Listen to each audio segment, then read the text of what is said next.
Hi മക്കളെ, ഈ video കാണുന്ന പല മക്കളും 8ാം ക്ലാസ്സിൽ പഠിക്കുന്ന മക്കളായിരിക്കും. ഒരുപാട് മക്കൾ നമുക്ക് മെസ്സേജ് അയക്കാറുണ്ട്, സാറേ എക്സാം ഒക്കെ ഉഷാറായിട്ടുണ്ട്, പക്ഷെ നമ്മൾ വിചാരിച്ച എത്ര മാർക്ക് പറ്റിയില്ല, അല്ലെങ്കിൽ നന്നായിട്ട് ഞാൻ പഠിച്ചിരുന്നു പക്ഷെ വിചാരിച്ച പോലെ എനിക്ക് പരീക്ഷ എഴുതാൻ പറ്റിയില്ല എന്ന് സങ്കടം പറയുന്ന കുറച്ച് മക്കൾ. നിങ്ങളെ കൂടെ പരിഗണിച്ച് തന്നെ സൈലം മുന്നോട്ട് പോകുള്ളൂ. സൈലത്തിൽ ഒരുപാട് കുട്ടികൾ മെസ്സേജ് അയക്കുന്നുണ്ട്, സാർ ഫുൾ മാർക്ക് കിട്ടി എന്നും പറഞ്ഞിട്ട്. പക്ഷെ അത് മാത്രമല്ല, ബുദ്ധിമുട്ട് അനുഭവിച്ച കുട്ടികളെ കൂടെ അടുത്ത പരീക്ഷ ആകുമ്പോഴേക്കും മുന്നോട്ട് കൊണ്ടുവരിക എന്നുള്ളത് ഞങ്ങളുടെ ലക്ഷ്യമാണ്.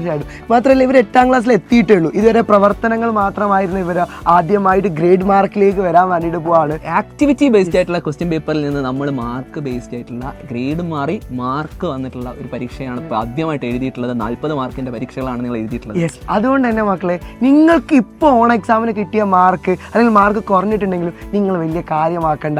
അത് നമുക്ക് എന്ത് ചെയ്യും, ഒരു നിഗമനമാക്കിയിട്ട് മാത്രം എടുക്കാം. അതെ, നമുക്കൊരു ലേണിംഗ് എക്സ്പീരിയൻസ് ആയിരുന്നു ഇത്. നമ്മൾ ഏതൊക്കെ ഭാഗമാണ് കുറെ കൂടെ നന്നായിട്ട് പഠിക്കേണ്ടത്, നമുക്ക് എത്രമാത്രം നന്നായിട്ട് പരീക്ഷ എഴുതാൻ പറ്റുന്നുണ്ട് എന്ന് നമുക്ക് മനസ്സിലാക്കാൻ പറ്റണം. അതുപോലെ തന്നെ ടീച്ചേഴ്സിനും, നിങ്ങളെ പഠിപ്പിക്കുന്ന ടീച്ചേഴ്സിനും മനസ്സിലാക്കാൻ പറ്റണം നിങ്ങൾക്ക് ഏതൊക്കെ ഭാഗങ്ങളിലാണ് ബുദ്ധിമുട്ട് അനുഭവിക്കുന്നത്, ഏതൊക്കെ തരം ചോദ്യങ്ങൾ വരുമ്പോഴാണ് നിങ്ങൾ ബുദ്ധിമുട്ടുന്നത് എന്ന് നിങ്ങളെ ടീച്ചേഴ്സ് കൂടെ മനസ്സിലാക്കിയാൽ മാത്രമാണ് നിങ്ങൾക്ക് കുറച്ചുകൂടെ നല്ല ക്ലാസ്സുകൾ ഇനി തരാൻ പറ്റുക. അതിനാണ് ഈ പരീക്ഷ നടത്തിയിട്ടുള്ളത്.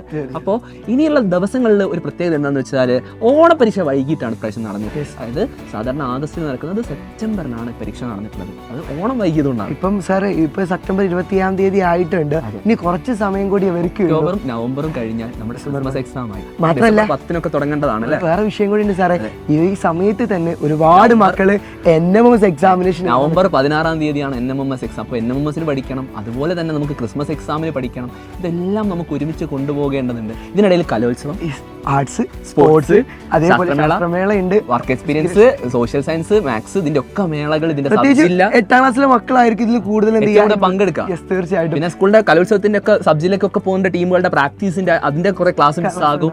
SPCയിലുള്ളവർക്ക് ക്ലാസ് മിസ്സാകും. JRC സ്കൗട്ടിന്റെ ഇതിന്റെ ഒക്കെ ക്യാമ്പുകൾ വരാനുണ്ടാകും. ഇതെല്ലാം ഈ ഒരു സമയത്ത് വരാനിരിക്കുന്നുണ്ട്. അതുകൊണ്ട് തന്നെ നിങ്ങൾക്ക് ക്ലാസ് ഏറ്റവും കൂടുതൽ എനിക്ക് തോന്നുന്നു 9ാം ക്ലാസ്സിനെയും 10ാം ക്ലാസ്സിനേക്കാൾ ഏറ്റവും കൂടുതൽ ടൈറ്റ് ആവാൻ പോകുന്നത് മക്കളായിരിക്കും. നിങ്ങൾക്ക് ഭയങ്കര ആസ്വദിക്കാൻ പറ്റുന്ന, ഭയങ്കരമായിട്ട് എൻജോയ് ചെയ്യാൻ പറ്റുന്ന ഒരു പീരീഡാണ് സ്കൂൾ ലൈഫിലെ ഈ ഒരു കാലം എന്ന് പറയുന്നത്. പക്ഷെ നമ്മുടെ പഠനം ഏറ്റവും അടിപൊളിയായിട്ട് പോകണം. എങ്കിൽ മാത്രമാണ് വരാൻ പോകുന്ന ക്രിസ്മസ് എക്സാമിന് ഏറ്റവും അടിപൊളിയായിട്ട് നമുക്ക് എഴുതാൻ പറ്റുക. അതുകൊണ്ട് തന്നെ നാളെ കൃത്യം 7 മണിക്ക് നിങ്ങൾക്ക് ഇതെല്ലാം ഒരുമിച്ച് കൊണ്ടുവന്നത് കൂടെ തന്നെ എങ്ങനെയാണ് പരീക്ഷയിൽ നല്ല മാർക്ക് വാങ്ങിത്തരാം എന്ന് പറഞ്ഞു തരാൻ വേണ്ടിയിട്ട് നാളെ ഞങ്ങളൊരു ഫ്രീ വെബിനാറുമായിട്ട് വരുന്നുണ്ട്. സൂം മീറ്റിംഗ് ആണ്. നിങ്ങൾക്ക് സ്ക്രീനിൽ ഒരു QR കോഡ് കാണാം. ഇത് സ്കാൻ ചെയ്യുക, നിങ്ങളുടെ ഫ്രണ്ട്സിനെ എല്ലാവരെയും കൂട്ടി ഇപ്പം തന്നെ രജിസ്റ്റർ ചെയ്യുക. എന്നിട്ട് ഫ്രണ്ട്സിനെ എല്ലാവരെയും കൂട്ടിക്കൊണ്ട് ഈ വെബിനാറിലേക്ക് വരിക. ഞങ്ങളെല്ലാവരും ഉണ്ടാവും. നിങ്ങൾക്ക് എന്തൊക്കെ ഡൗട്ടുകൾ ഉണ്ടോ അതൊക്കെ ഞങ്ങളോട് ചോദിക്കാം. ഞങ്ങൾ എല്ലാം നിങ്ങൾക്ക് പറഞ്ഞു തന്ന് നിങ്ങൾ കൃത്യമായിട്ട് ഈ ക്രിസ്മസ് എക്സാമിന് ഫുൾ മാർക്ക് നേടി നിങ്ങളെ കൂടെ തന്നെ ഉണ്ടാവും. സോ നാളെ 7 മണിയാകുമ്പോൾ നിങ്ങൾ അവിടെ വാ.